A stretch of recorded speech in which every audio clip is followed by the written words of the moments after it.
virtual, Cuidar de Quem Cuida, um evento da Uriel, né, que, para quem não conhecia ainda, é uma associação de profissionais que promove, né, melhorias na qualidade de vida das pessoas. É uma associação para a área de saúde, né, para profissionais da área de saúde, mas hoje, essencialmente, são psicólogos, né. A ideia do evento, né, como o professor Riane comentou, né, é para marcar o Fevereiro Roxo, que além do Alzheimer, também discute e tenta conscientizar as pessoas com relação a outras doenças, como o lúpus e a fibromialgia. Mas hoje vamos falar especificamente do Alzheimer, né? Para isso, nós temos 2 convidados especiais, que são o médico geriatra, o Dr. Ricardo Vaz, e a psicóloga Márcia Vaz, né, que são especializados no atendimento, né, de pacientes com Alzheimer e também de familiares, né, que acabam acompanhando familiares desses pacientes. A ideia, então, é a gente refletir um pouquinho e contribuir, principalmente com os cuidadores, né, para que eles tenham uma melhor qualidade de vida, porque há todo um impacto emocional na vida deles por estar acompanhando, né, todo o processo do Alzheimer. Então, eu passo a palavra primeiro ao doutor Ricardo, né, agradeço, né, a gentileza de estar aqui com a gente. Fique à vontade, doutor.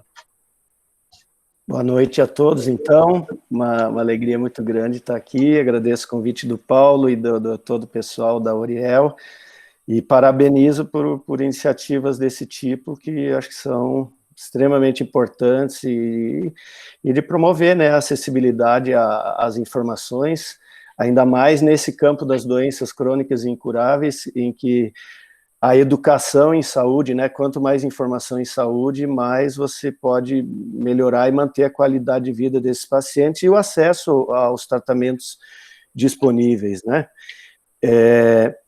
Então, nós não vamos fazer no estilo de uma aula apresentando a tela, né, embora há alguns profissionais, eu vi que tem colegas aqui também que trabalham junto com a gente no Asilo São Vicente, a enfermeira, a psicóloga, nossas amigas, e que estamos trabalhando juntos, e tem uma filha psicóloga aí também, que a gente fica alegre, e todos vocês que estão aí, né. Mas a minha ideia nesses minutos, e também a ideia é não alongar tanto, até para a gente poder também ter um tempinho para trocar ideias, é que a gente comentou com o Paulo a importância do diagnóstico precoce da doença de Alzheimer e das demências em si. E isso nos últimos anos tem sido também uma das bandeiras de quem trabalha nessa área, com os idosos portadores de demência, e da ABRAS, que é a Associação Brasileira da Doença de Alzheimer, que é uma das principais entidades que procura levar apoio e informação aos familiares e cuidadores de portadores de doenças de alta dependência, onde a doença de Alzheimer, sem dúvida, é o carro-chefe. Então, tem se falado muito sobre a importância de você diagnosticar o quanto mais no início a doença. E realmente ela é uma doença neurológica, progressiva, crônica, irreversível, né, incurável, mas que tem tratamento, né, tanto do ponto de vista farmacológico, com alguns remédios que podem ser úteis, mas às vezes até mais importante que isso as medidas não farmacológicas, né, toda a possibilidade de estimulação ainda desse paciente para preservar as funções. Mas nessa questão, bom, e ainda só chamando atenção para o problema, é um problema extremamente comum e de incidência muito crescente, e aí o professor Riane vai concordar muito, ele que estuda e divulga muito e atua na área do envelhecimento, é a faixa da população que mais cresce, e se a gente fosse falar dos fatores de risco para a doença de Alzheimer, sem dúvida a idade é o principal. Quanto mais idade, mais chance tem de uma pessoa apresentar uma doença dessas. Ela existe antes dos 60 anos? Existe, mas a partir dos 60 anos ela se torna tão mais frequente e comum quanto mais idade as pessoas têm. E há estatísticas que, depois dos 60, a cada 5 anos, você duplica a porcentagem de casos naquela faixa de idade. E talvez estatísticas mais recentes, você não chega a duplicar ali dos 60 aos 70, mas depois de 75, 80, você vê, às vezes até mais que duplica. E se você pegar só de 60 a 65 anos, é mais ou menos 1% das pessoas, e depois dos 85 é de 20 a 40% das pessoas vão ter algum problema de demência, cuja causa mais frequente é a doença de Alzheimer. Como se fala tanto, né, em doença de Alzheimer, é o termo mais conhecido, é importante a gente se dar conta que nem todo mundo que vai perdendo a mente, isso é a doença de Alzheimer, na verdade. Então, nesse processo de fazer um diagnóstico precoce, você não só tem que primeiro tentar diagnosticar se realmente é uma demência que está iniciando, mas num segundo passo imediato, se o mais provável a causa mais provável dessa demência é a doença de Alzheimer realmente ou não. Porque a doença de Alzheimer é considerada uma doença degenerativa, onde vai ocorrendo uma deposição anormal de algumas proteínas dentro dos neurônios, entre os neurônios, e isso acelera a morte, a perda de neurônios, com isso o cérebro vai diminuindo de volume, atrofiando, e as funções mentais vão declinando. E com isso, a pessoa vai nesse declínio das funções intelectuais, das funções cognitivas, que a gente chama, que são várias, a memória é apenas a que mais chama atenção, mas há várias, né, linguagem, orientação temporal, espacial, funções executivas, né, de planejar e executar tarefas, tudo isso vai acometendo progressivamente. Com isso, esse declínio cognitivo leva a um declínio funcional, quer dizer, a pessoa, ela deixa de ter aquela mesma eficiência nas atividades do dia a dia. Ela começa a se confundir, se atrapalhar, e aquilo que no início da doença, porque ela está leve, a dificuldade vai surgir só nas tarefas um pouco mais complexas. Aquelas coisas mais banais do dia a dia que a gente faz até de olho fechado, o portador de Alzheimer continua fazendo até de olho fechado, se vestir, tomar banho, se alimentar sozinho. Mas ele começa a se atrapalhar um pouquinho lá com a senha do banco, para gerenciar as finanças, algum compromisso que não era muito da rotina, ele esquece, né? E primeiramente na área da memória, principalmente a memória para fatos atuais, fatos recentes, que ele tem dificuldade. Então, eu estou querendo falar da importância do diagnóstico precoce e falando um pouquinho desses sintomas, porque realmente o que vai nos chamar a atenção para fazer o diagnóstico mais precoce possível ainda são os sintomas. Embora hoje sabe que a doença já começou lá no nosso cérebro muitos anos antes de aparecer os primeiros sintomas. Só que, infelizmente, a gente ainda não tem um remédio que possa ser dado antes que os sintomas apareçam. Então, no nível de pesquisa, se usa muito já a questão de analisar essas proteínas que se depõem anormalmente no cérebro. Você pode dosá-las no líquor, você tem, além da tomografia computadorizada, você tem a ressonância magnética, mas na parte mais específica para você medir exatamente o volume das estruturas do cérebro que vão atrofiando primeiro. Você tem exames funcionais do cérebro, da área de medicina nuclear, que você pode ter também uma ideia da deposição dessas proteínas, em que áreas do cérebro predomina, e com isso você poderia até ter um pouco mais antes a probabilidade de ser realmente a doença de Alzheimer, porque 100% seria a biópsia cerebral, que ainda por questões de risco não se faz. Mas também ainda não se faz clinicamente esses exames praticamente antes das pessoas terem sintomas, porque você também não tem exatamente o que fazer, não tem ainda uma medicação que interfira exatamente nisso. Tem alguma medicação nova até para entrar em análise e aprovação no FDA lá dos Estados Unidos, no órgão regulador deles, que parece que traz alguma novidade. Nesses últimos 15, 20 anos, praticamente não teve remédio novo que acrescentou algo a mais no controle do Alzheimer. Então, ainda o que a gente tem de efetivamente que possa fazer é quando os sintomas já estão aparecendo. Um outro detalhe interessante, que antes se falava só doença de Alzheimer, quando falava em doença de Alzheimer, você só pensava na demência em si, que já é esse quadro que tem sintomas de perda da mente. Mas hoje não, você fala doença de Alzheimer que está lá, latente, ainda não se manifestou com sintomas, e depois, quando começa a aparecer os sintomas da demência, aí você chama a demência na doença de Alzheimer.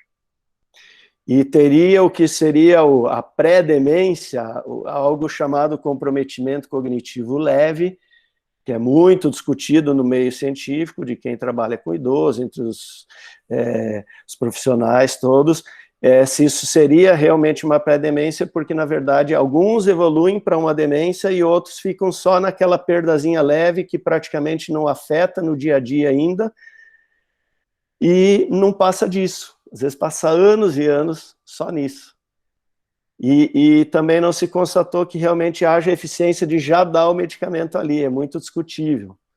Bom, mas de todo jeito, quer dizer, quando que você der essa ideia de fazer o diagnóstico precoce, porque se você entrar com as informações, o apoio, o cuidado, os medicamentos possíveis, o quanto mais no início da doença, você tem mais chance de manter esse paciente mais tempo, mais anos, na fase leve e moderada, onde o nível de qualidade de vida dele, de funcionalidade, ainda é muito maior.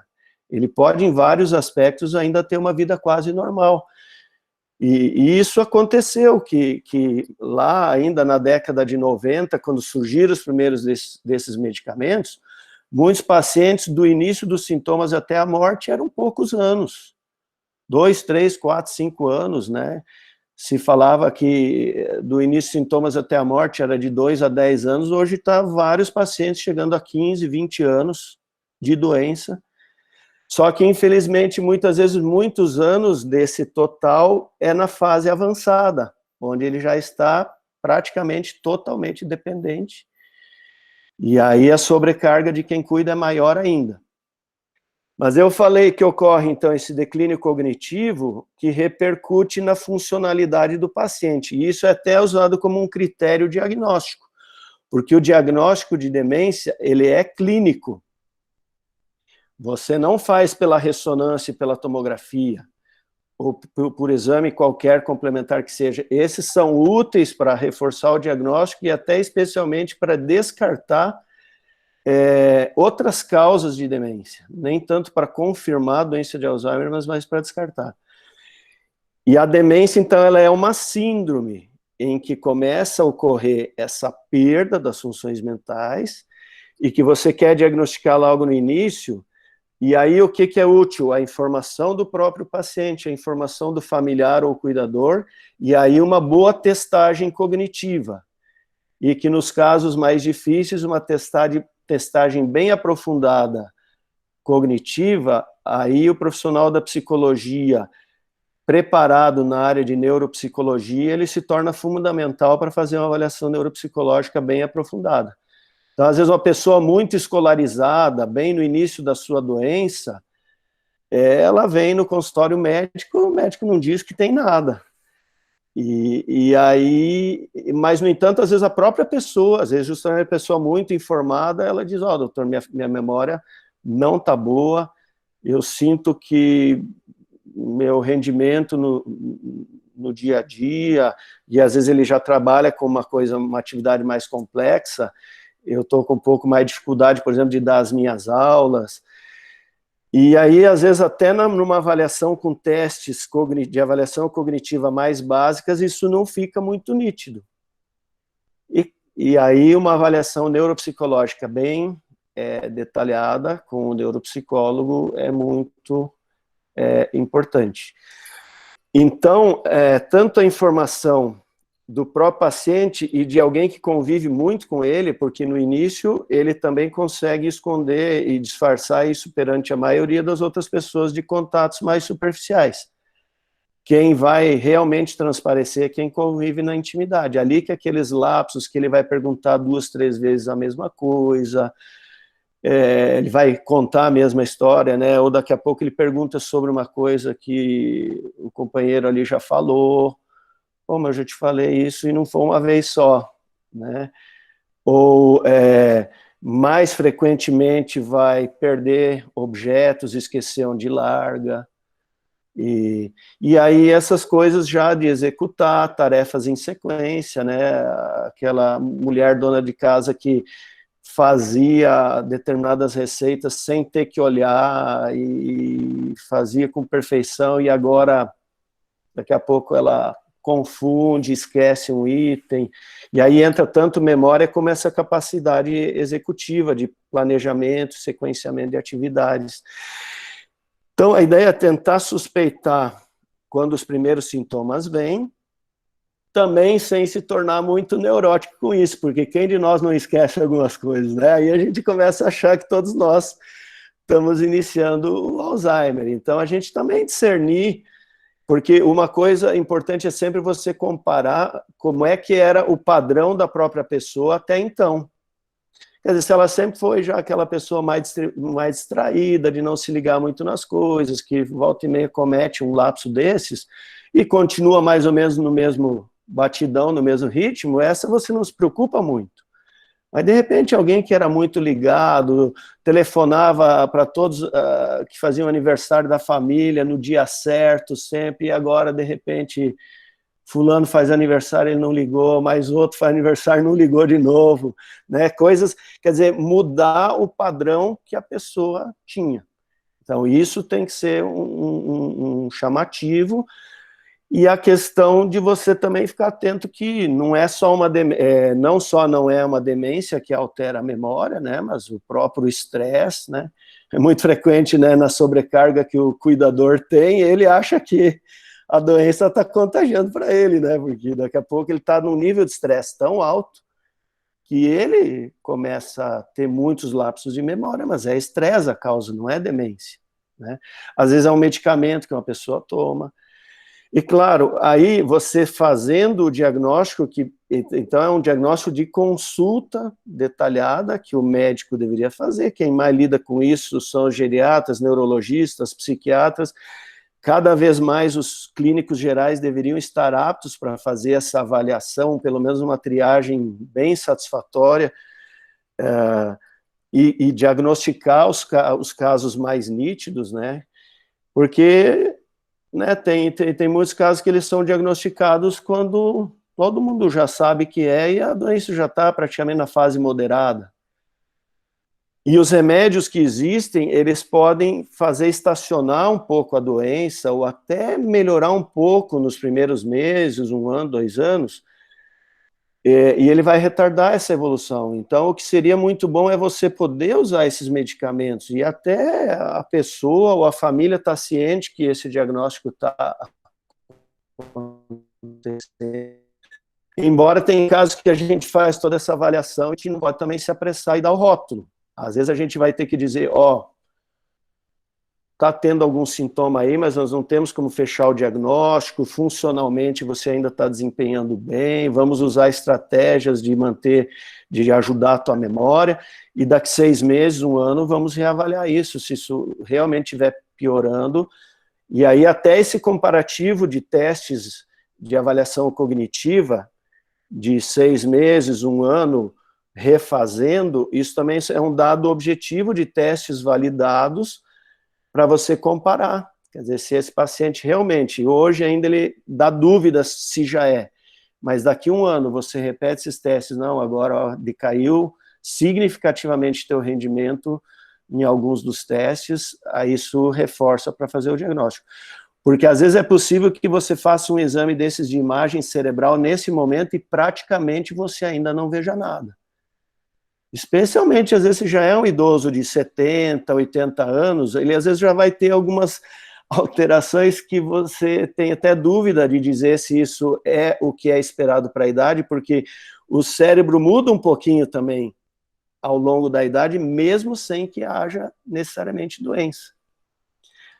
E outro aspecto que é o nível de escolaridade, é uma coisa que está comprovado que também influi, muitas vezes teria que ter por exemplo, em alguém que foi muito escolarizado ao longo da sua vida, às vezes você olha um exame de imagem, uma ressonância magnética, já tem sinais, alguns sinais de atrofia cerebral até nítidos, e, no entanto, ela quase não tem sintomas. Porque ela ainda tem ela tem o que a gente chama de reserva cognitiva, que ela acumulou mais ao longo da vida pelo uso maior, então ela tem que ter um estrago maior no cérebro para os sintomas de fato aparecerem. Mas realmente a gente só está autorizado a dar o diagnóstico. Demência é um diagnóstico clínico, se não há sintoma nenhum de perda de funções cognitivas, memória é mais uma, e isso não repercute em nada no aspecto da funcionalidade do dia a dia, você não está autorizado a dar esse diagnóstico de demência. Diagnosticou demência, aí você vai para os exames complementares para ver se provavelmente é Alzheimer ou não, porque você tem que descartar se tem uma disfunção de hormônio de tireoide, se casos de exceção de um tumor cerebral que está começando e manifesta com alteração cognitiva, ou idoso que caiu um mês atrás e começou a ficar esquecido de 15 dias para cá, bateu a cabeça, tem um hematoma que ele vai ter que resolver com cirurgia, e assim por diante, né? Aí eu acho que de tempo eu já falei bastantinho até, quase que uns 20 minutos, e acho que é só para trazer alguma coisa, depois a gente vai trazendo alguns aspectos conforme a gente comenta ou pergunta, e aí talvez a Márcia traz já alguma coisa mais voltada para o cuidador, né, Márcia? Ok, doutor Ricardo, obrigado, né, por essa introdução, e realmente, né, após a fala da Márcia, vamos abrir aí para a gente ter um bate-papo mais informal, né, e todo mundo poder colocar as suas situações e a gente poder fazer as reflexões. Então, agora, por favor, psicóloga Márcia, né, fique à vontade. Tá. Então, o Ricardo falou o que é doença, né? A maioria de nós que estamos aqui já sabemos. E a gente se pergunta, então, quem é que cuida desse portador da doença? É o tal do cuidador. Parece óbvio, mas e aí quem que é o cuidador? O cuidador pode ser um familiar, um amigo, um vizinho. Aí esses a gente chama de cuidador informal. Ou pode ser um cuidador que é profissional, aquele que fez o curso de cuidador de cuidador, um enfermeiro, um técnico de enfermagem, né? Aí, então é o cuidador profissional. Tanto o cuidador familiar, o informal, quanto o profissional sofre bastante, como o Renato já falou bem no comecinho lá, quando a gente estava batendo um papinho, é muito desgastante. Então, eu acho que é um tema bem importante para quem trabalha cuidando de idosos. E aí, antes de dar umas dicas para o cuidador, eu queria falar sobre o que é cuidar. A gente fala cuidador, cuidar, afinal, o que é cuidar? Cuidar vem do latim, de uma palavra cogitare, que significa pensar, cogitar. Então, antes da gente cuidar de alguém, a gente precisa pensar nesse alguém. Esse alguém que a gente vai cuidar, ele tem uma história de vida, né? Então, entra aí já uma questãozinha que eu tenho bastante implicância, que muitas vezes nós qualquer ser humano, começa a tratar o idoso como criança. Vovozinho, queridinho, popozinho, senta aqui, tititi. Só que ele não é criança, ele tem uma história de vida, né? Até o cuidador, ele vai saber que quando é uma criança, você puxa as rédeas e a criança vai obedecer, né? Antigamente era assim, hoje em dia não sei muito. O idoso não é assim. O idoso, você tem que lembrar que ele, ao máximo que a gente conseguir, tem que manter a autonomia e a independência dele. Que, afinal, quando a gente nasceu, a gente não tinha nem autonomia nem independência. A gente foi lutando a vida inteira para adquirir isso e, aos pouquinhos, infelizmente, a gente vai perdendo. Mas, felizmente, por outro lado, porque é sinal que a gente ainda não morreu, né? Então, primeira coisa, quando a gente vai cuidar de alguém, é fazer um planejamento, é pensar no outro, em toda a história de vida dele, no contexto atual dele. A gente precisa pensar, não é sair fazendo as coisas assim a lá louco. Cuidar também significa zelar pelo bem-estar do outro, é ocupar-se, é tratar de, é sustentar, é ter responsabilidade sobre esse alguém. Olha só, o cuidador ele tem uma importância tão grande de fazer o outro se sentir sujeito. O cuidado possibilita a sobrevivência. Se a gente, bebezinho, não fosse cuidado, a gente não estaria aqui. E assim é o dependente também. O cuidar é algo da condição humana. É algo que é essencial do ser humano. E isso vai tornar a gente ser humano. Cuidar implica se colocar no lugar do outro, seja em qualquer dimensão, o que nem sempre é fácil. O cuidar é dar uma resposta de suporte físico, suporte emocional, social, espiritual, ou seja, você é um super-herói cuidador. Cuidar é um compromisso que você tem, como eu já falei, com o bem-estar do outro, ajudando na vida diária, do dia a dia, né? Nas atividades da vida diária. Sempre ajudando dando suporte naquelas situações em que o idoso ou o dependente, enfim, como a gente está falando de Alzheimer, eu vou usar o termo idoso.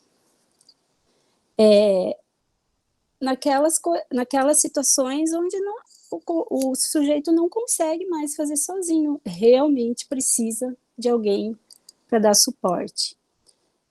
É garantir, olha só a importância, garantir que ele continue sendo relevante para os demais, que a sua enfermidade não isolou do grupo. Isso aí é até uma piada, né? Porque as famílias, em geral, largam na mão de um cuidador familiar, informal, ou do cuidador profissional. E ele fica lá isolado. Então, o cuidador tem também essa responsabilidade. Quando possível, né, o cuidador vai abrandar a dor, vai ajudar o dependente a lidar com a fragilidade dele, seja física, emocional, qualquer nível. Então, cuidar com sabedoria exige capacidade, intuição, criatividade. E aí, às vezes, o cuidador fala assim, mas eu não tenho criatividade, eu não sou criativo, não aprendi a pensar. Todos nós temos. E no momento em que a gente precisa, a gente sofre necessidade, a gente vê a necessidade de alguma coisa, a nossa criatividade vem junto. E a gente vai conseguir criar algumas coisinhas. Então, é nesse cuidar onde a gente mais expressa o nosso vínculo com os outros, né? Quem daqui que está assistindo, que é cuidador, sabe tudo isso que eu estou falando. Então, o cuidador, ele vai com estímulo, né? Vai fazer com que o idoso, ele encontre a sua autonomia corporal, né? Tornando ele mais independente, mais integrado e menos sofrido. É que quando se trata da doença de Alzheimer, a gente tem várias fases da doença, né? Então, uma das coisas mais importantes, o cuidador deve conhecer a doença que acomete a pessoa que ele está cuidando. Porque às vezes aparece um sintoma novo e o cuidador se desespera, meu Deus, aí liga para a família toda, porque ele ficou com o olho paralisado agora para conversar e não mexe mais, eu acho que ele está morrendo. E isso às vezes faz parte do sintoma, do desenvolvimento da doença.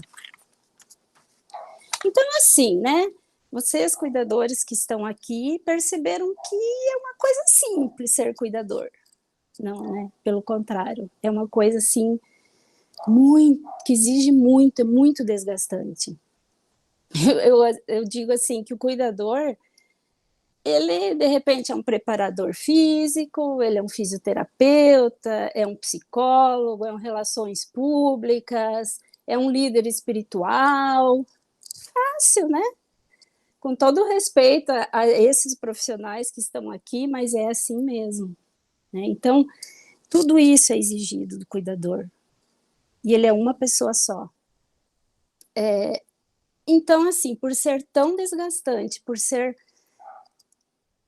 exigir tanto, quem que precisa aprender a se cuidar?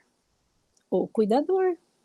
Ele precisa aprender a se cuidar tanto quanto ele cuida do dependente dele.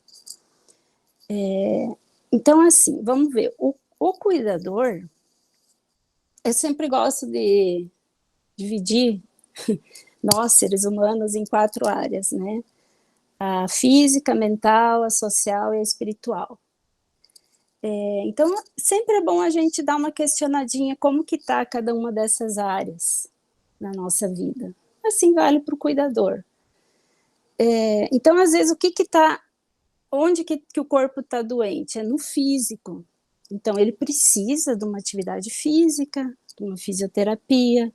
Às vezes, a coluna está que não aguenta mais mexer no corpo do dependente, está estourando. Às vezes é o ombro, às vezes é o joelho, às vezes é uma simples joanete. Então, o cuidador precisa cuidar do seu lado físico. Outras vezes é o lado emocional, né? Que muitas vezes é onde aparece o lado que não está muito equilibrado, é o lado emocional. Eu achei interessante, esses dias a minha mãe falou,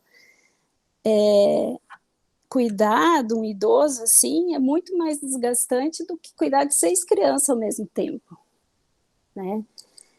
E realmente por causa daquilo que eu falei antes, a criança põe os limites, pá, puf, e pronto, né? Então, no lado emocional, uma das doenças que surge bastante no cuidador é a depressão. Também entra a questão de alterações na vida conjugal, na vida familiar. Muitas vezes o cuidador informal, né, o familiar, ele está numa fase em que os filhos estão adolescentes, ficando jovens, saindo para estudar, e aí tem que cuidar do idoso, né? E, em geral, sobra para um da família. Isso aí a gente sabe na prática, né?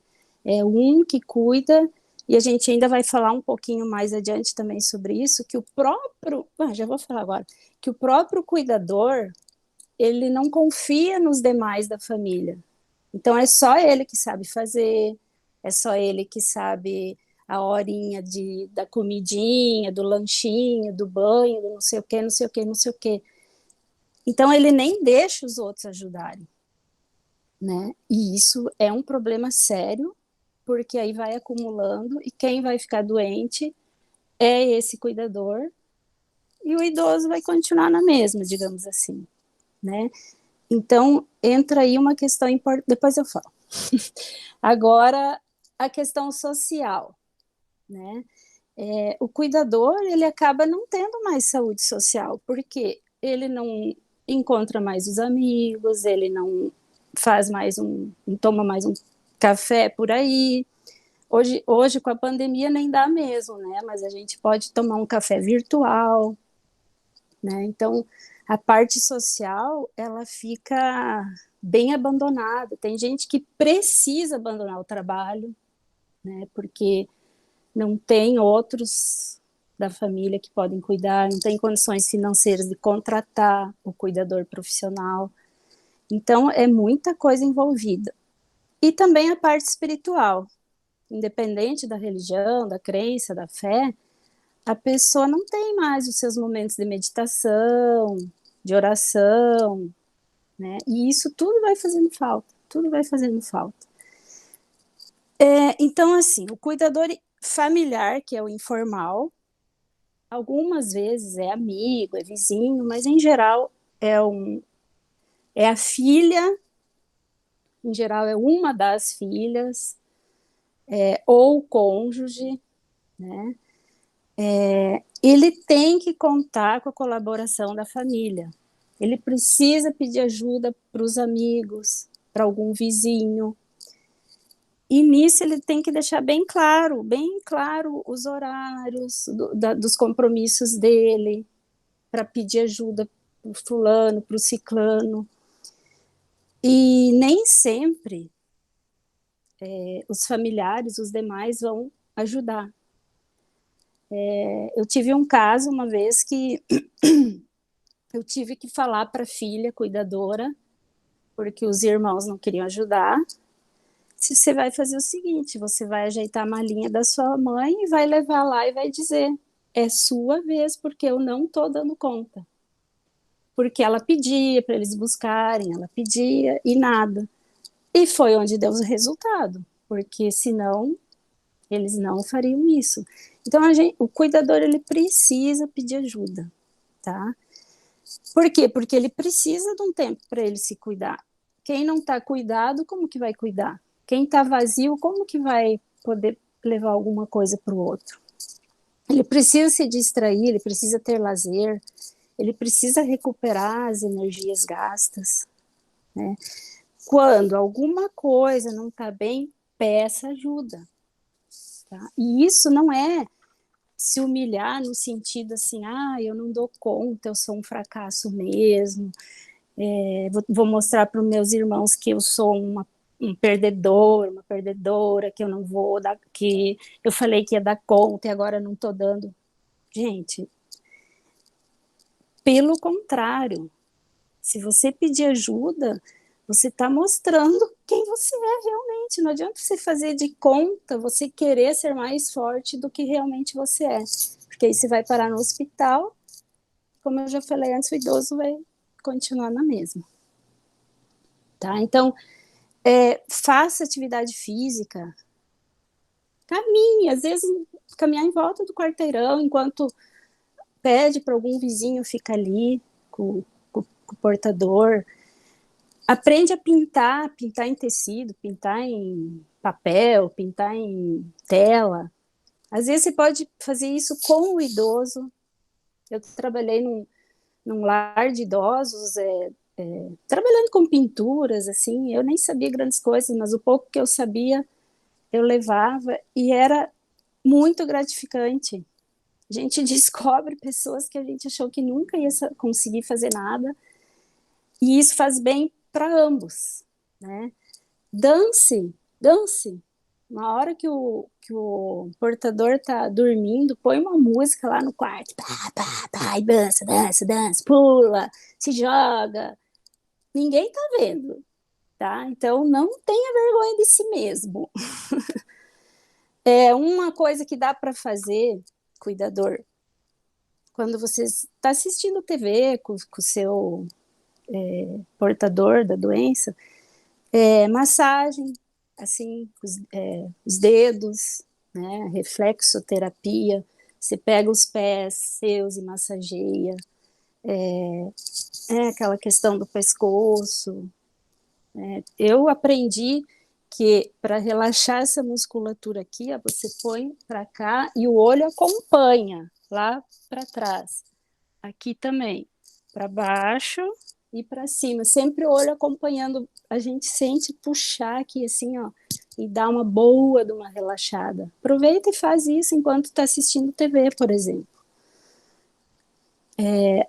Aprenda uma atividade nova, né? Por exemplo, falei da pintura, o teu idoso pode estar ali pintando e você está aprendendo alguma coisa, está lendo algum assunto que te interessa, né? E aí, isso eu falei assim do cuidador informal, né, que é o familiar, mas serve para todos, é óbvio.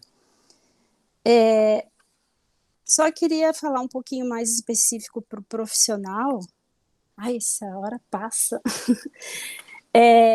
Cuidar para não exagerar na carga horária, porque às vezes a gente quer mais dinheiro, então a gente assume uma dupla carga, uma dupla jornada, um duplo vínculo, e a gente trabalha de dia e trabalha de noite, não come direito, não dorme direito.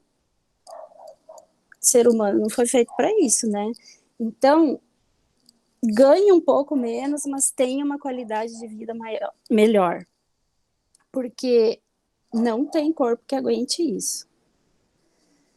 Uma coisa bem legal para qualquer cuidador é fazer grupos de cuidadores, né? A Abrasa é uma coisa assim que sempre está promovendo coisas legais. A Abrasa, Associação Brasileira de Alzheimer. Mas assim, hoje em dia que a gente aprendeu a usar mais esses recursos, né? Um grupo de WhatsApp, fazer uma reunião mensal pelo Google Meet, seja lá o que for, para expor as dificuldades, os medos, os anseios, trocar informação, né? Porque quando a gente troca, a gente aprende com o outro aprende comigo, eu aprendo com o outro. Às vezes um detalhezinho assim em como pôr a fralda, por exemplo, no idoso super dependente, né, que já está na fase da fralda. Às vezes um cuidador descobriu que colocar assim pela frente é mais fácil, colocar de lado e depois abrir, sei lá, né? Às vezes são detalhezinhos assim que o outro vai te falar, nossa, como que eu não pensei nisso ainda? Daí, ai, que alívio, eu ganhei muito tempo com isso, né? N detalhes, assim, que a gente trocando informação, a gente vai ganhar bastante. Soy que falou, a partir das semelhanças se gera esperança e aumento de confiança dos indivíduos em suas próprias capacidades, né? Então, todos os cuidadores vão ter semelhança, angústias semelhantes, problemas, necessidades, e isso vai aumentar. Conversando sobre isso, você vai ver, vai aumentar a sua confiança, você vai melhorar. Ai, eu tenho que ir adiante, gente. Ó, deixar bem claro para a família, no caso de um cuidador profissional, quem que é o porta-voz da família? Tem que ser uma pessoa só, porque senão chega o filho do fulano lá,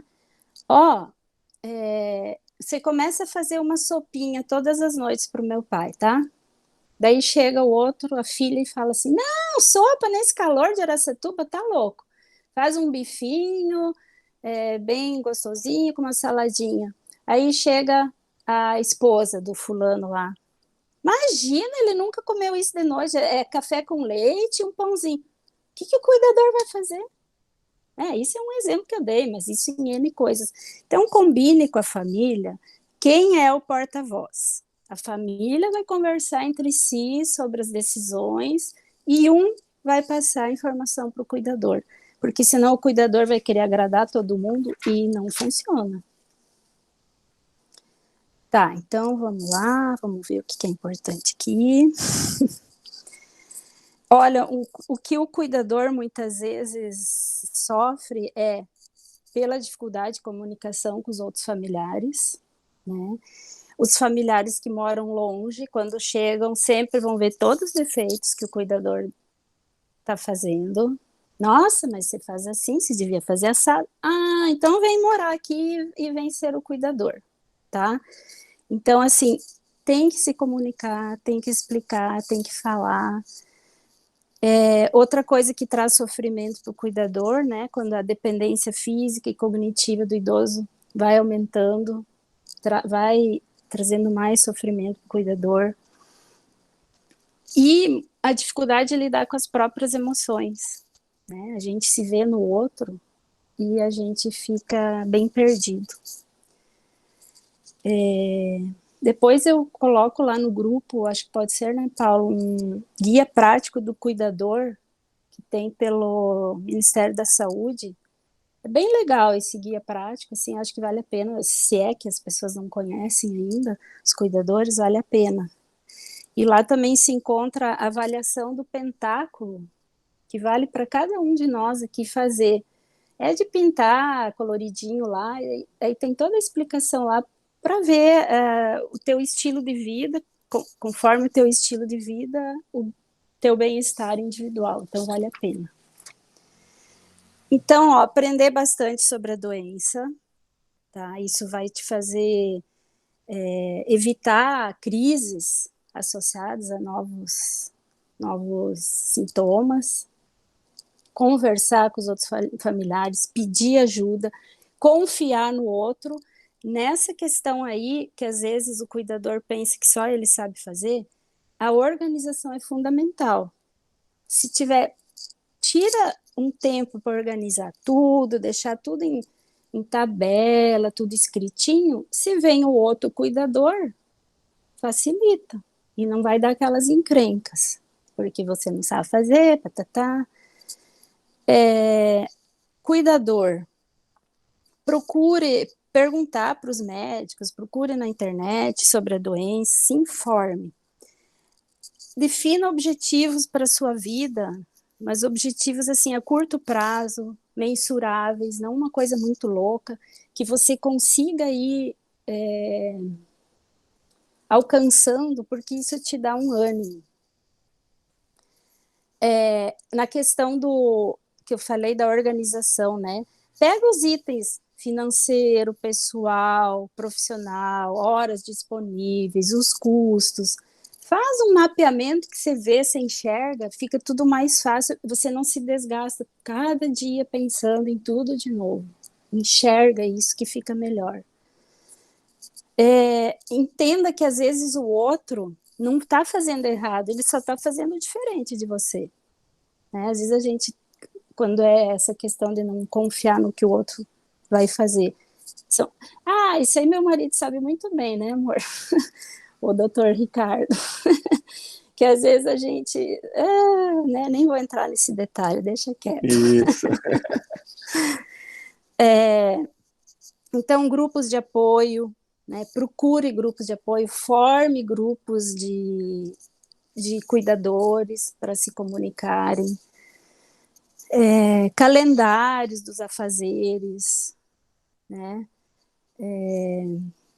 exercício respiratório, a respiração diafragmática, exercício de relaxamento, meditação, alongamento da coluna, de tudo mais, visualização. Aproveita um tempinho e senta lá na poltrona e visualiza um lugar que você gosta, uma imagem bem bonita, assim, e se imagina lá. 5 minutinhos que você fizer isso, já sai um peso, assim, de você, né?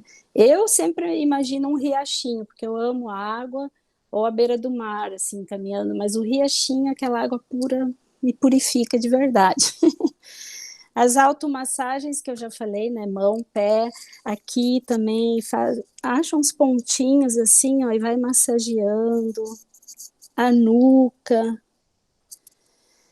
Banho bem quentinho, mas bem quentinho assim para relaxar, e daí depois uma ducha gelada, assim, é muito bom.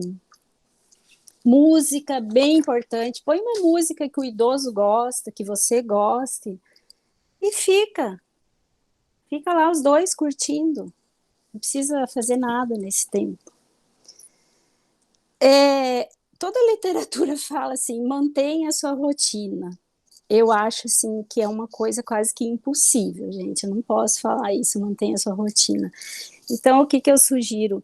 Faça uma lista de prioridades e escolhe uma coisa ou outra que você vai manter, que você não vai se desfazer, que vai trazer lazer, prazer para você, tá? Já falei, né, para não tentar ser mais forte do que realmente é. Reconheça seus limites, todos nós temos limites. Uns conseguem ter um limite bem maior que os outros, né? Então, não adianta, o outro consegue, como que eu não consigo? Não adianta, cada um é cada um. Não adianta querer se comparar. Tarará, vamos ver. Uma coisa que a gente sempre... eu já vou encerrar, tá, Paulo? Uma coisa que a gente... Muitas vezes o cuidador não consegue fazer é deixar o idoso fazer tudo que ele consegue por conta dele. Para o cuidador, ele pensa, vem mais rápido se eu fizer, já ajuda a pôr a roupa, pôr a fralda, pôr isso, pôr aquilo, prepara o lanchinho, tá. Só que a longo prazo, o idoso vai se acomodando bem antes do que talvez ele se acomodaria, porque ele gosta de receber tudo prontinho, e cada vez você vai abraçando mais coisas e mais coisas. Então, por mais que o idoso faça bem devagarinho, né? A doença de Parkinson é uma que vai deixando bem lento. Deixa ele fazer. Você só fica de butuca, né? Só fica assim Senão olhando. a própria demência agrava mais rápido, né? Você tem que manter a independência no que ele puder fazer o mais tempo possível. E isso acontece muito em famílias que têm uma estabilidade financeira melhor, então deixa tudo, né, para o profissional e acha que está fazendo super bem para o paciente. O cuidador está sendo pago para cuidar, então é ele que tem que fazer tudo, né? E é errado essa ideia, né? Então vamos estimular o idoso a fazer tudo que ele puder fazer sozinho. Claro, né, gente, o que ele puder.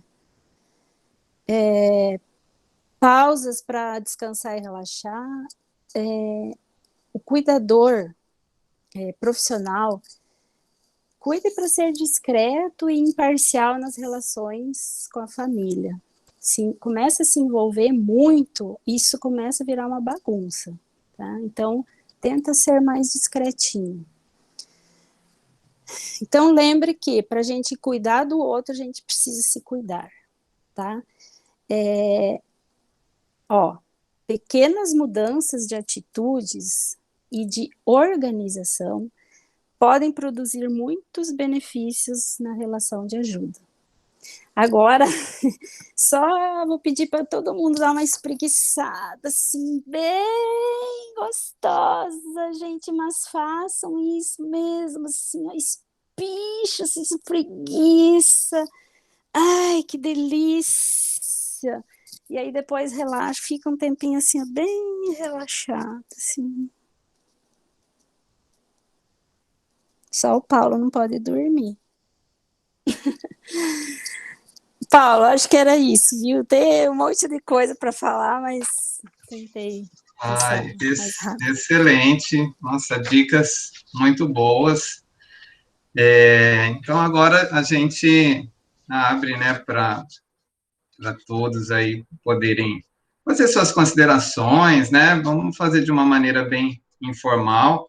Eu peço para que a pessoa se identifique, que acho que a gente nem todos se conhecem, né?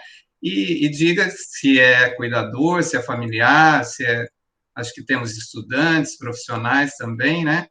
Se puder fazer uma breve identificação, só para a gente se conhecer, né? E aí, utilizem os recursos que vocês puderem, né? Quem puder abrir a câmera, melhor para a gente ver o outro. Mas se não for possível também, temos o chat, né? Podem colocar ali que eu vou estar monitorando e aí eu faço a pergunta, né? Coloco também a reflexão para o grupo. Então, fiquem à vontade. Quem gostaria de perguntar alguma coisa? Estamos aí com o doutor Ricardo, que é médico, né? A psicóloga. e temos outros profissionais, temos o professor Riane aí também, que não conhecia, e agora está sabendo desse trabalho aí, importante também para essa área.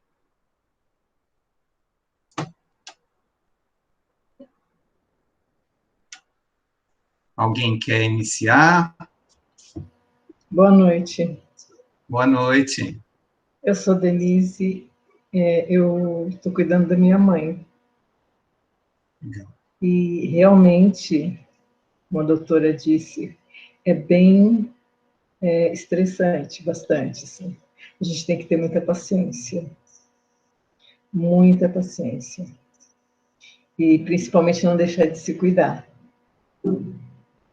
Porque se a gente não tem essa paciência, esse entendimento um pouco, realmente a gente fica doente também. Mas eu estou num processo de... É que tem 1 mês e meio só que eu estou cuidando. O Alzheimer da minha mãe está num estágio que ela ainda está fazendo as coisas normalmente.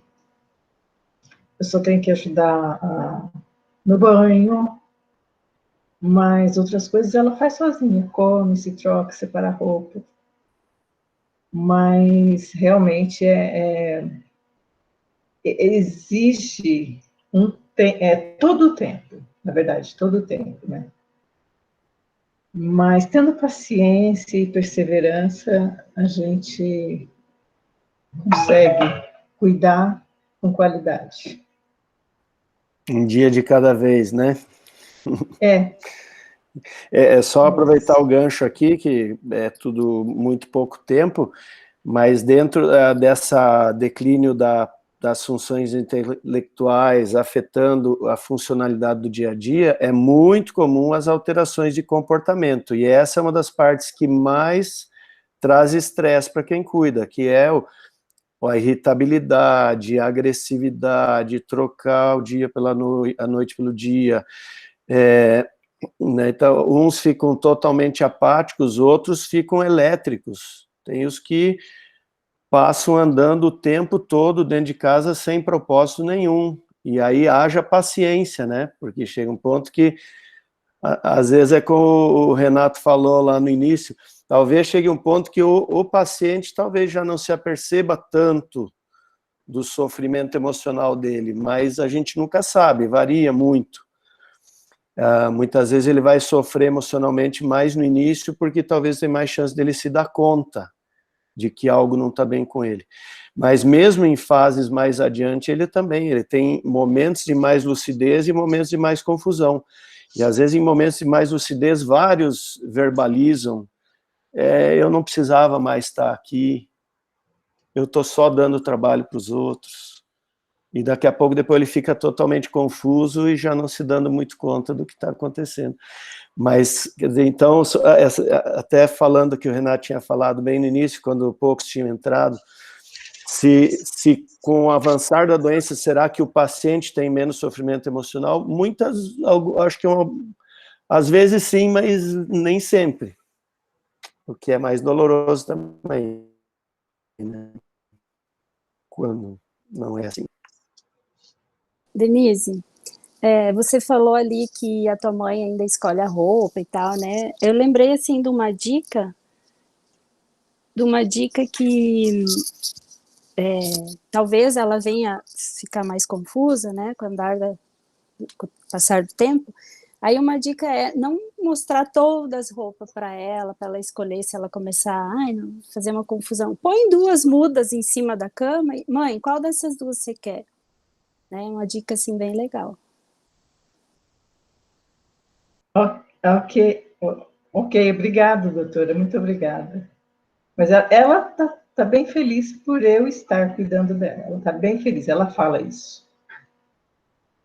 Ela ainda está num estágio, né, que ela muito bom. consegue expressar, né? Legal, isso é muito bom. Vai ser muito bom para vocês 2 esse tempo. Sim. O duro é quando algum acha que o seu cuidador principal é o vilão da história. Acontece isso também. Né? Mas, de forma geral, se consegue tentar manter um ambiente mais tranquilo, a fala a fala com uma voz mais tranquila, né? Isso tudo transmite, né? Porque em alguns aspectos ele vai regredindo cognitivamente, mas emocionalmente a percepção é muitas vezes como a da criança mesmo, capta tudo.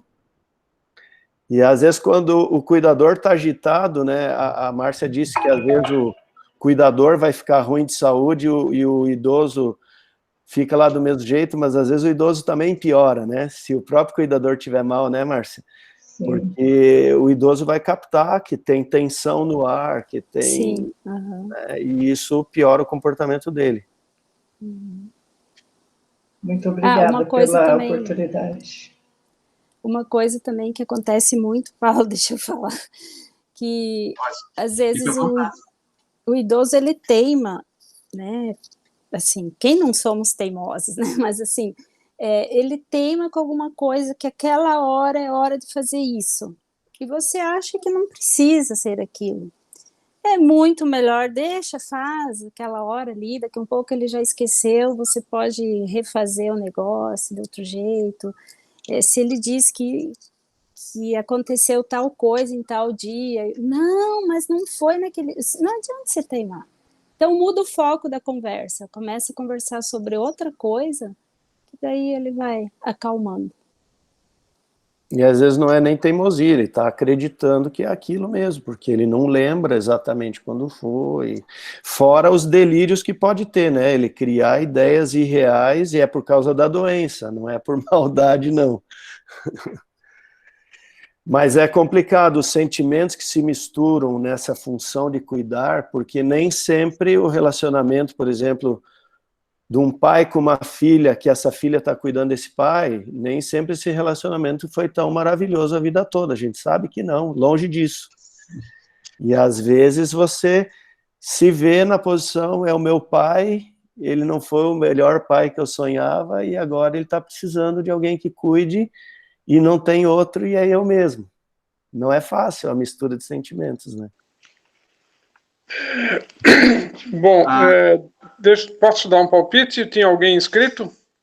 A Pauline, acho que tinha pedido, né, Pauline? Só um instantinho, professor. Isso, acho que o Renato tinha inscrito antes até, né, Renato? O Renato é da casa, o Renato espera. Então, ótimo. Não, gente, não, dá vontade de falar muita coisa. Então, só para me apresentar, né, eu sou Pauline, e a minha sogra é que tem Alzheimer, né, ela já está num estágio moderado, quase avançado. Ela ainda come, mas se vestir, ela não tem noção nenhuma, né, então, assim, não se localiza na casa, não... Enfim, tá bem avançado. E eu, desde maio do ano passado, por conta da pandemia também, eu, meu marido e meu filho de 4 anos, então meu marido é o filho, né, a gente tá morando aqui com eles. E, assim, muitas coisas muito interessantes. Até então, quem cuidava dela era o meu sogro, né? Então, a Gabi aí também, tá vendo? E assim, como realmente foi pesado para ele, né? E é pesado para ele.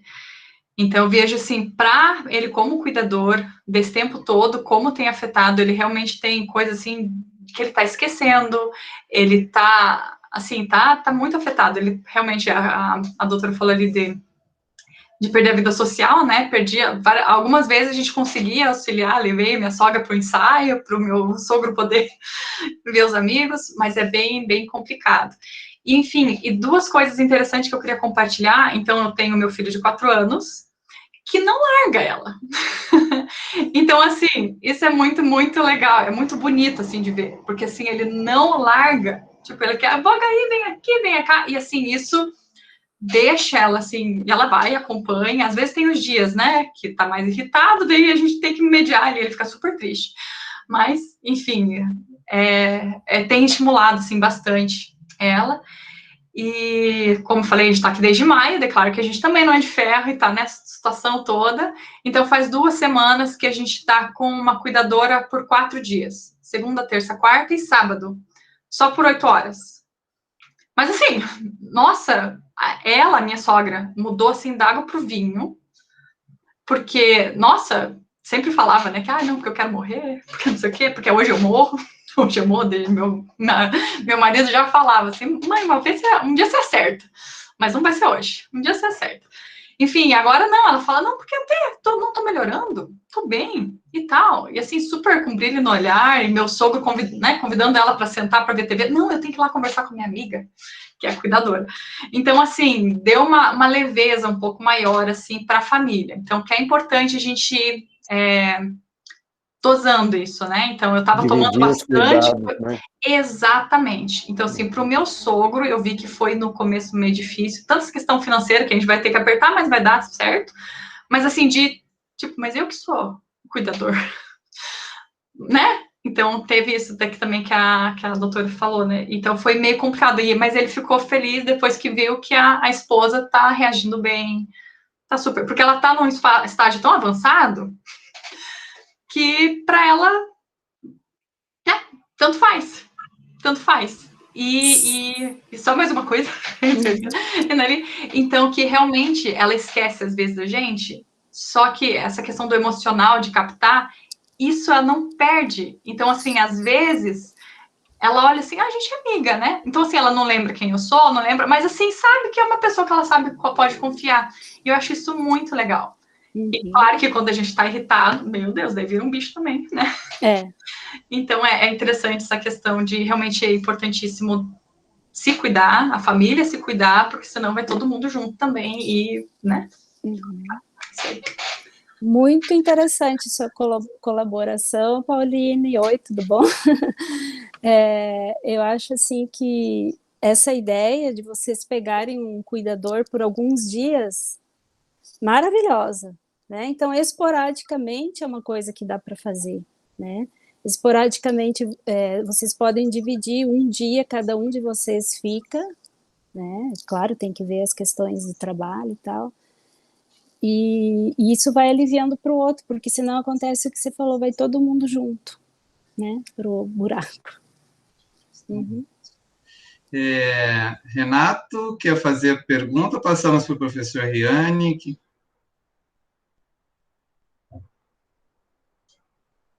Eu ia, inclusive, comentar que eu gostaria de ouvir o Riane mesmo, sabe? Que dentro do contexto, tenho certeza que ele deve estar se coçando, assim, conhecendo um pouco ele, né? Assim, o quanto que ele é aguerrido, né?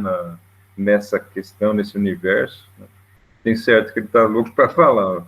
Mas, já que estou na fila antes aqui, fazer um apanhado aqui dessas coisas que estão acontecendo.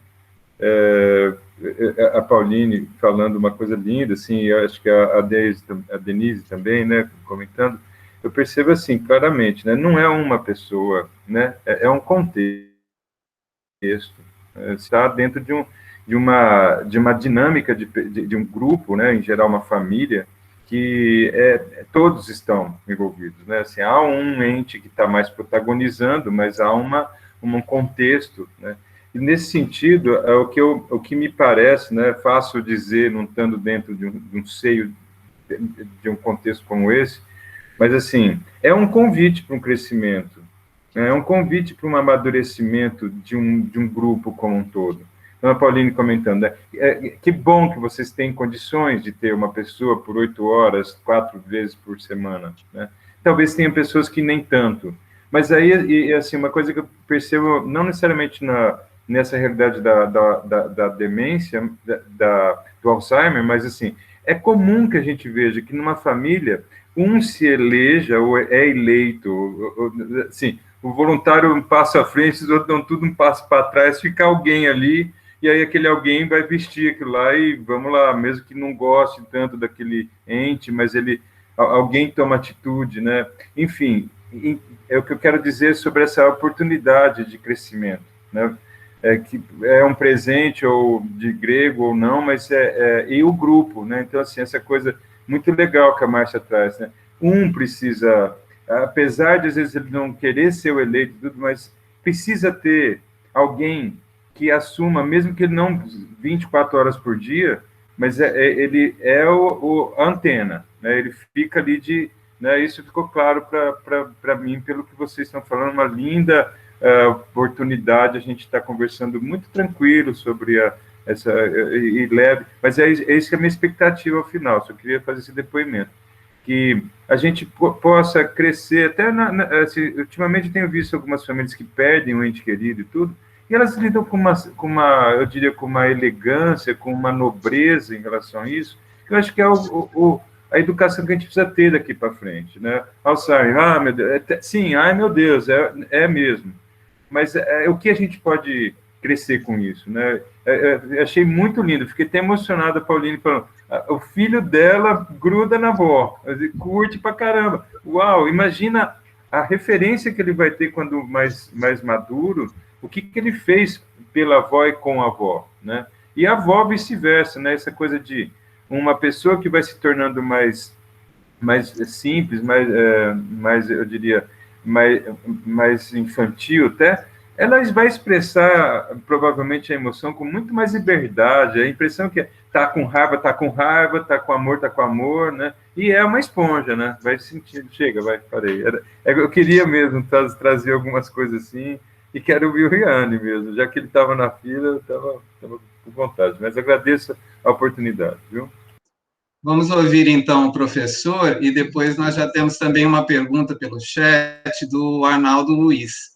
Tá, professor, fica à vontade, professor Riane. Primeiro, parabenizar a Uriel por essa iniciativa e parabenizar tanto o Ricardo quanto a Márcia pela abordagem que fizeram, né, sobre a caracterização da doença, a importância do diagnóstico precoce. Como tantas outras doenças, não adianta fugir do diagnóstico, né? Seja a própria pessoa, se ela começa a suspeitar, seja se for alguém da nossa família, né? Então, no primeiro momento que foi suspeitado isso, deve-se buscar mesmo o serviço. E aí tem o tratamento farmacológico, né, que o Ricardo disse bem, tem um arsenal de medicamentos, há possibilidade de surgir novos aí, algumas promessas, mas tem alguma coisa. Alguns funcionam melhor para uns, outros melhor para outros, nem todos respondem igualmente. Também há uma hipótese até de que Alzheimer não seja só uma doença, né? Tem algumas possibilidades aí que responderiam melhor ou não a alguns medicamentos, né? Mas o que eu gostaria de dizer é sobre o tratamento não farmacológico. E aí, atividade física, apoio psicológico, fisioterapia, orientação nutricional, tem tantas outras vertentes aí importantes. E o trabalho que nós fizemos, uma época eu coordenei esse trabalho na Unesp, em Rio Claro, e aí surgiu um livrinho, não sei se dá para ver aqui, eu pus no chat aí o título, o link, né? Ele dá para baixar por download gratuito. Então, é Vivências sobre a Doença de Alzheimer na Unesp, Diálogo entre Ensino, Pesquisa e Extensão. E ali conta um pouquinho essa experiência, é um livreto curto, e que está disponível, então, em vários sites aí. Eu passei um link aí do repositório lá da Unesp.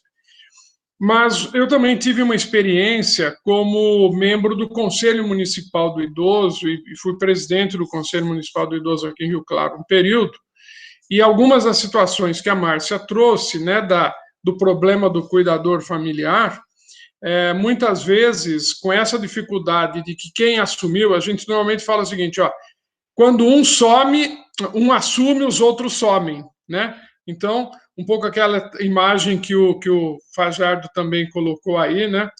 Quem for cuidar do pai ou da mãe, vem, dá um passo à frente, todos os outros dão um passo para trás, né? E alguém fica, e esse alguém acaba assumindo, eu vou e dou conta, e esse pessoal vai ver que eu dou conta, e chega uma hora que não dá conta. Então, nós, quando ficávamos sabendo de alguma situação dessa, a gente pelo conselho chamava a família. E aí dizia, olha, fulano ou fulana está cuidando, mas é impossível. Isso em várias doenças, né? Seja em doença de Alzheimer, outras demências, doença de Parkinson, sequela de AVC e tantas outras situações. A gente chamava a família, inclusive para que não fosse a pessoa, né? E negociava isso, a gente tentava fazer a mediação para que a família visse que era impossível aquele membro estar fazendo aquilo. E uma coisa que a gente dizia que era um dever constitucional, está escrito na Constituição. Os filhos maiores são responsáveis pelos pais na doença, incapacidade, e que tem que fazer isso por dever constitucional, mas não é só. Como também foi testemunhado aí, a pessoa que acaba fazendo esse cuidado fica com uma imagem positiva ao longo de toda a sua vida. E aqueles que fugiram da tarefa, que se recusaram a dar sua contribuição, muitas vezes vão sofrer anos, né, a culpa de não ter feito essa contribuição, ter vivido esse momento. Então, a gente também discutia tudo isso com as famílias. E uma coisa que é importante, então, além do Conselho Municipal, é também o poder público municipal como um todo, Secretaria de Assistência Social, Secretaria de Habitação, porque às vezes tem que fazer adaptação no domicílio e a família não tem dinheiro para fazer a reforma. Em alguns países, eu fiz uma vez um trabalho sobre isso, tem a figura do substituto do cuidador familiar. Então, é um funcionário público, né, um contratado pelo poder público, que dá folga semanal para o cuidador familiar. Um dia de folga. Algumas pessoas falam, mas que maravilha ter um dia para poder ir ao cabeleireiro, para ir ao cinema, para namorar, para ir ao banco, para não fazer nada. Então, o poder público tem muito a fazer, porque a gente fica pensando muito na família, né, na responsabilidade. E o Estatuto diz que é dever do Estado, em primeiro lugar, eu diria, né, eu apoio a família nessa condição. E, para finalizar a minha contribuição aqui, essa ideia também de que o tratamento que a gente dá, que foi muito bem lembrado pela Márcia, né, muitas vezes há uma tentativa de infantilização do idoso, e ele é uma pessoa que tem história, que tem uma trajetória, e que precisa respeito e ser valorizado, e também o problema de que, como também foi comentado, a possibilidade de ter delírio, alucinação, que são sintomas não tão frequentes, mas acontecem em algumas situações, e quando isso acontece, nem entrar na alucinação, no delírio da pessoa, e nem confrontar para dizer que aquilo é realidade. É mudar o foco, como alguém disse aí. E isso era muito rico, porque nesse livreto aqui tem um capítulo sobre a atividade que nós fazíamos com os familiares e cuidadores.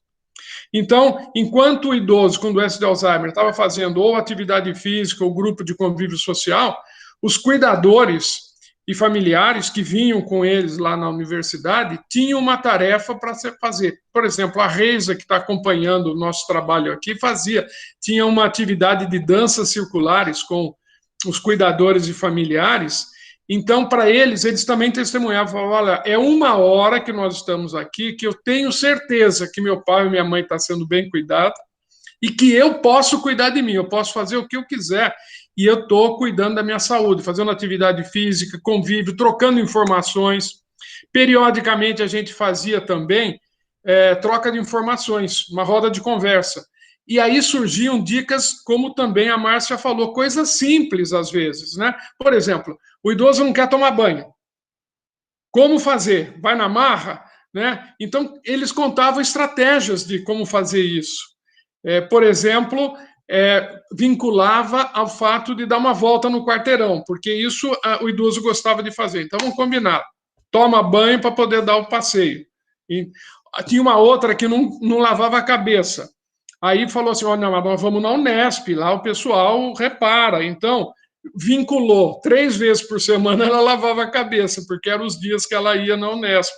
Isso daí não tem fórmula mágica, pode não funcionar para um monte de gente, mas funciona para alguns. E os próprios cuidadores fazem essa troca de informação. Então, a ABRAS, a Associação Brasileira de Alzheimer, é um grande recurso, tanto o Ricardo quanto a Márcia já falaram sobre isso, tem site disponível, tem vídeos lá, tem muito material e tem possibilidade, se não tiver em Araçatuba, de constituir um polo, uma unidade aí da Abras. E também dá para fazer associando com a universidade, né? Então, vocês que têm a vinculação também aí com o Unesp, a possibilidade, mais uma tarefa para vocês aí, né, Fajardo? Pensar numa parceria com o poder público e fazer um trabalho de extensão nesse campo aí, que é muito bom, e aí tem algumas dicas da experiência que a gente fez aqui, tá bom? Muitíssimo obrigado, professor Riane, uma contribuição muito rica. Eu vou fazer, então, a pergunta da pessoa, eu não sei se é o Arnaldo mesmo, né, ou é uma outra, está registrado com outro nome, mas, enfim, a pergunta é a seguinte, vocês estão me ouvindo bem? Sim? É que está meio que um temporal aqui fora. Começando um temporal feio em Araçatuba. Arnaldo Luiz, ele pergunta o seguinte, gostaria de saber se essa doença tem a ver com a genética de nossos pais, se é algo genético, se há uma idade específica para o início do mal de Alzheimer e se há algo relativo com o nível de estresse ao longo do tempo. Acho que é mais direcionado ao Dr. Ricardo, principalmente. Se alguém tem alguém na família que tem o problema, aumenta um pouco a chance de ter. Mas, assim como regra, não é uma coisa tão forte nesse aspecto genético, né? Existem vários genes que se comprovou que podem aumentar a chance de alguém ter, mas, assim, então, como regra, essa influência não é tão pesada, e também o mais comum como eu falei, quanto mais idade, mais chance tem de a doença aparecer. Existem casos antes dos 60? Existem, mas dentro do percentual total, é um percentual pequeno. Mas essa influência genética, inclusive você suspeita de uma influência genética mais pesada, que numa porcentagem pequena dos casos de doença de Alzheimer tem um aspecto genético bem forte, que aí você vai...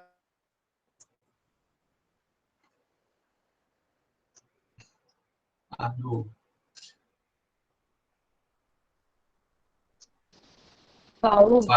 Falhou. Só um minutinho. Paulo. Oi. Aqui está dando um temporal, eu acho. Aqui também. Aqui está dando um temporal, eu acho que a gente não vai mais conseguir. Tá. Está dando um temporal aqui. Sim. Baita vento. O Ricardo está na clínica e você em casa, Márcia? E a Márcia também caiu. Tá caindo água aqui, sim. Que bom, né? Mas tá bravo. Eu também fui fechar as janelas aqui. Tá mesmo. É uma pena. Vamos aguardar só mais um minutinho, ver se restabelece. Deixa eu tentar contribuir, então, nessa discussão que o Ricardo estava falando, né? Então, como eu tinha dito, talvez tenha mais de um tipo de Alzheimer. E nós tínhamos casos aqui na Unesp, que a gente acompanhava, que tinha irmãos que tinham a doença de Alzheimer, mas tinha outros que não tinha nenhuma história na família, em nenhum caso, e aparecia. Então, parece que tem um dos tipos que, como o Ricardo estava falando, alguns genes estão envolvidos nessa questão, e... por exemplo, tem um filme, eu não sei se vocês já falaram também, sobre alguns filmes que abordam a doença de Alzheimer, né? Para Sempre Alice é um tipo de doença de Alzheimer que acontece mais precocemente, na faixa de uns 50 e poucos anos. É mais raro esse tipo aí, mas ele é mais fortemente ligado à questão genética. Quando acontece mais tardiamente, não há pouca relação com a questão genética, menor relação com a questão genética. Outros filmes que tratam da questão da doença de Alzheimer tem Iris, que é a história verdadeira de uma escritora da Grã-Bretanha, que também é muito interessante esse filme. Tem Longe Dela, que também aborda o tema.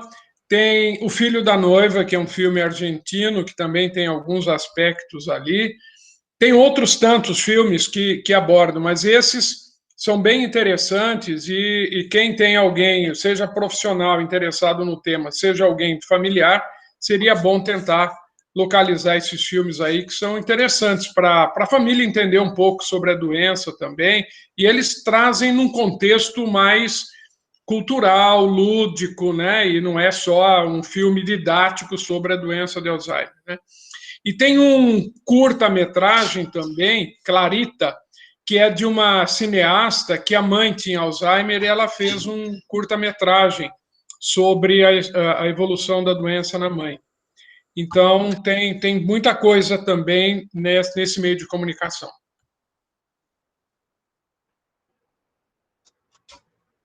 Ok, o doutor Ricardo disse que houve uma queda de energia lá, mas que já voltou, né? Podemos aguardar uns minutinhos, mas eu acho que, de qualquer forma, a gente, né, eles voltando, a gente pode fazer um fechamento, porque a gente até estendeu bastante, está um papo muito agradável, muito gostoso, mas vamos ver aqui. Os filmes. Vamos ver se eles vão conseguir voltar. Me permita, Paulo, sim, eu também, por favor. Está chegando no final e tudo, mas é dizer assim, né, eu fico contente de ver assim, um grupo coeso, né, nós estamos aí em 20, 19, 18 pessoas eu diria até o final, e eu diria assim, apesar do assunto ser árduo e tudo, mas eu sinto uma leveza, uma chance de a gente conversar de uma forma com hombridade, né, com gentileza, né, então acho que sim, realmente é uma satisfação estar participando de um momento como esse, né, de a gente falar uma coisa, às vezes não vou ir falar não, vamos falar e vamos falar com leveza, né?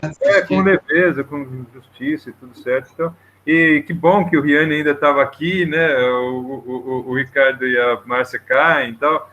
Quer dizer, deu para ter. O doutor Ricardo voltou. Pelo menos para falar o nosso fechamento. Né? Desculpem, aqui a coisa está meio complicada, mas vamos ver se dura. Não, vocês devem ter conversado mais, mas é isso. Em alguns casos tem a parte genética mais pesada, onde você vê vários casos na mesma família, e aí é uma tendência da doença aparecer. 50, 55 anos. Mas ainda bem que do total, isso é uma porcentagem menor que 5%, a gente diria, né? Do total. E como o professor Reane antes também já estava colocando, na verdade, há outras doenças degenerativas cerebrais sem ser Alzheimer, que causam demência, já bem documentadas, e no próprio espectro aí da doença de Alzheimer, realmente é possível que haja coisas a mais. Há uma série de casos também que são por problemas circulatórios ligados aos derrames cerebrais, que é a demência vascular, que a gente chama. Muitas vezes você tem o componente degenerativo do Alzheimer e o componente vascular junto. E, por outro lado, também em termos de prevenção, o controle dos fatores de risco, tipo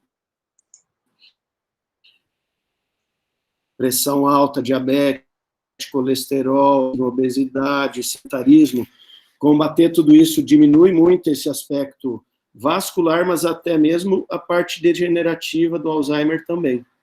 Desculpa aí pelos transtornos. E pegando esse gancho, né, que o Ricardo falou, a gente normalmente fala também, o que faz bem para o coração faz bem para o cérebro, né? Então, atividade física, alimentação saudável, convívio social, todas essas atividades, relaxamento, massagem, né, que a Márcia também tocou aí, todas essas, e uma dieta balanceada, tudo isso que é bom para o coração, e aí previne a demência vascular, mas também é bom para a doença de Alzheimer, né? Então, é uma boa dica. O que faz bem para o coração também previne Alzheimer. Isso. E é interessante, Riane, né, que tanto para prevenção como para o tratamento dos portadores, né? Tanto que essa experiência tão interessante da Unesp que vocês tiveram, vocês faziam ao mesmo tempo estimulação física, estimulação social e cognitiva. E um benefício enorme para o cuidador e para o paciente. Isso é excelente, né? Eu coloquei no chat tá alguns filmes sobre doença de Alzheimer, e tem um deles, que foi um curta-metragem que eu falei, Clarita, que tem um link, dá para acessar no YouTube, o filme tem 15 minutos, mais ou menos. Ok. Beleza. Gente... Desculpa aí, tá ouvindo? Sim. Eu fui fechar um toldo aí, começou um temporal, uma chuvarada, e a internet caiu lá onde eu estava, então, mas eu peguei o finalzinho ali da estimulação cognitiva, eu tenho uma paciente que eu atendo, e toda vez que ela volta no médico, o médico fala que graças a essa estimulação cognitiva, ela já não está bem pior, lógico, o tratamento farmacológico, a família, o contexto familiar, eles estimulam bastante. Então, acho que o que o Riane falou é bem por aí mesmo, é um conjunto de fatores que são bem importantes. Pessoal, eu acho que pelo adiantado da hora, né, apesar de estar muito agradável, eu acho que foi uma noite maravilhosa, né? Quero agradecer a generosidade, né, do Dr. Ricardo, da Márcia, do professor Riane, que foi uma surpresa agradabilíssima aí, contribuindo também, né? A participação de todos, a confiança. A gente está com um grupo lá do WhatsApp, quem sabe disso nasça, né, um grupo aí que foi sugerido, né, pelos profissionais, pela Márcia, aí de repente, apoio, né, um do outro, pode ser aí um embrião de um grupo para tratar desse assunto, né, está formado lá, a Lorena acabou de colocar também agora aqui o grupo do WhatsApp, né, e fiquem à vontade para a gente dar continuidade a essas reflexões, né. Eu quero agradecer muito a participação de todos, Dr. Ricardo, Márcia e todos que estão na sala, se alguém quiser fazer uma última colocação para a gente encerrar também, fique à vontade.